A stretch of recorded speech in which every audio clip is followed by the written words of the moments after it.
Muito boa tarde. Eu chamo Fernando Batista e quero começar esta apresentação por agradecer ao professor Américo Cunha por me ter ajudado na análise estatística deste problema. Ora, este problema surgiu essencialmente após ter ouvido várias pessoas conhecidas a identificar que tinham tido gripes fortes ao longo deste inverno, em janeiro e em fevereiro, e então com isto, digamos, na cabeça, fui tentar procurar se tínhamos outras situações noutros países. E dessa forma fui analisar alguns países na Europa e verificar quais eram os pontos, as datas oficiais em que a epidemia Covid-19 iniciou. No caso da França, a data oficial é 25, e após uma pesquisa encontrei um registro de uma análise de doentes que foram realizados no mês de dezembro, e a data prevista para o doente que foi identificado com Covid-19 era de 27 de dezembro. No caso de Itália, houve o primeiro susto, digamos assim, o primeiro registro foi a 31 de janeiro. Eram turistas chineses que vinham provavelmente de Wuhan, onde já havia na altura, no final de dezembro, vários casos de Covid-19. E depois o surto oficial, digamos, em Itália foi a 20 de fevereiro, no surto da Lombardia, onde, digamos, é um surto muito conhecido, houve realmente muitos casos de repente, e após também um estudo feito, também se concluiu que um dos pacientes que se foi, digamos, registado tinha tido, digamos, o primeiro sintoma a 1 de janeiro. Em Portugal também houve, digamos, situações parecidas. No caso de Portugal, o primeiro registro foi a 2 de março e a 11 de março havia pessoas internadas já com sintomas, digamos, já com Covid positivo, né, com o teste positivo, e já estavam hospitalizadas há bastante tempo. Okay? A própria Direção-Geral de Saúde também já tinha dados que provavelmente não tenho acesso porque não são públicos, e já calculava o RT a partir do dia 3 a 21 de fevereiro. Okay? Ou seja, estamos desta forma, digamos, perante uma doença muito parecida a uma gripe, não é? Passa muito despercebida, digamos, com o vírus respiratório propaga-se muito rapidamente. Então, digamos, temos aqui todo o interesse então em perceber exatamente de que forma e em que data é que provavelmente digamos, a epidemia começou, neste caso presente, no caso português.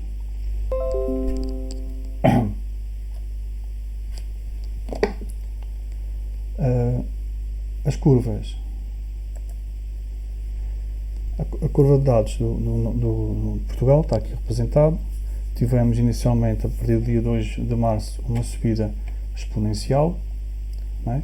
até o final do mês de março, e depois inverteu, digamos, de repente, e tivemos depois, ao longo do mês de março e abril, digamos, uma queda, não é? Dos vários casos. Ora então, para tentar perceber exatamente qual será, digamos, a curva epidémica real inicial da nossa epidemia, fomos então tentar identificar exatamente em que sítio em que data é que nós conseguimos identificar exatamente a curva epidémica estacionária, ou seja, a partir do qual realmente nós tínhamos, digamos, a apanhar toda a frente da nossa infecção. Então fui tentar descobrir algumas formas de o fazer e consegui identificar aqui 3 indicadores. Ora, fui analisar os dados que são públicos para a Direção-Geral de Saúde. Um deles são os testes positivos e os testes negativos, diários, e consegui identificar que a partir de uma determinada data, esta relação, digamos, que teve uma mudança brusca. Ou seja, a partir do dia 29 de março, os testes negativos passaram a ser muito mais do que os testes positivos. Okay? Ou seja, a partir dessa data, estaríamos, digamos, a essa hipótese, exatamente a apanhar, digamos, a curva epidémica estacionária. No fundo, a partir daí é que estaríamos, digamos, a apanhar a frente da nossa infecção. Okay? Pronto, este aponta para 29 de março. Depois, para além destes dados públicos, a própria Direção-Geral de Saúde também fornece ao longo do digamos, no relatório diário da Covid, né, que é apresentado diariamente, também é identificado a percentagem de sintomas que os pacientes têm. Né, tosse, febre, dificuldades respiratórias, dores de cabeça, dores musculares, fraqueza generalizada, e é curioso que a partir também do dia 29 temos uma estabilização, digamos, destes sintomas, percentualmente, porque esta relação que aqui está apresentada é percentualmente, e a partir do 29 de março temos, digamos, uma estabilização destes sintomas, percentualmente em relação a todas as pessoas que estavam a ser notificadas em cada uma desses dias. Okay? Coincide exatamente também com o 29 de março. A Direção-Geral de Saúde, também a meio de abril, noticiou que tinha identificado que o pico da incidência de sintomas tinha sido dado entre o dia 23 e 25. Okay?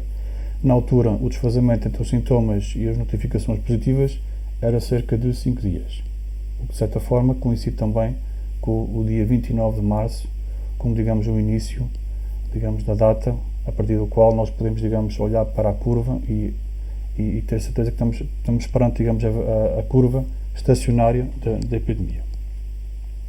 Então, partindo, digamos, dessa ideia, fomos então analisar a curva por completo e fomos identificar algumas ondas, digamos assim. Os dados que estão aqui apresentados são até o início de outubro e conseguimos identificar que tínhamos uma onda até dia 15 de maio, depois entre 15 de maio e 4 de maio tínhamos outra onda e a seguir 4 de maio tínhamos outra onda. Okay? E o que é que fomos então fazer? Fomos olhar apenas agora, numa primeira fase, olhar para os dados até 15 de maio e fomos apenas olhar para os pontos a partir do dia 29 de março. Okay? Ou seja, aqui estaremos com certeza então na curva epidémica estacionária e já estaremos aqui na situação descendente, ou seja, na situação em que, digamos, os casos já estão a cair. Ou seja, já temos, dessa forma, naturalmente, já tínhamos passado o pico da infecção. Então, não sabendo exatamente qual é o pico da infecção, né, para poder depois conseguir prever e traçar essa curva epidémica, foram então sugeridos 3 casos, o cenário 1, cenário 2 e cenário 3, em que assumimos então que o cenário 1, o pico, dá-se exatamente nesse dia em que nós apanhamos a curva epidémica estacionária, 29 de março, e outra 24 e outra 19. Então, para então identificar cada uma das curvas, vamos utilizar a curva lógica associada à curva de crescimento acumulado, típica, digamos, deste tipo de infecção, e a respectiva curva de incidência, que será a respectiva derivada. Não é? Isto para a curva epidémica 1, no fundo será a expressão mais clássica para este tipo de infecção. No caso da curva epidémica 2, para poder olhar para todas aquelas ondas, fomos então somar as três curvas de incidência, onde teremos dessa forma depois mais parâmetros, não é? Para cada uma daquelas curvas. Para poder fazer projeção e fazer previsão dos dados que vão envolver, digamos, esta curva epidémica 1, não é? Fomos então envolver a nossa curva por um envelope de predição, e fomos utilizar esta expressão que aqui está, com uma fiabilidade de 95%, okay? Com um gama aqui de 5%. E obtivemos então esta projeção. Okay? No cenário 1, a data do envelope que indicávamos para uma data de 8 de fevereiro, ou seja, a partir de 8 de fevereiro teríamos, digamos, a nossa primeira infecção, com uma forte probabilidade. Cenário 2, obviamente, ao recuar o pico, digamos, da infecção, recuamos um pouco também o início da infecção, 28 de janeiro, e depois no cenário 3, 19 de janeiro. Okay? E o que é que fomos fazer? Fomos fazer uma média destas três para tentar estimar exatamente essa data. Não é?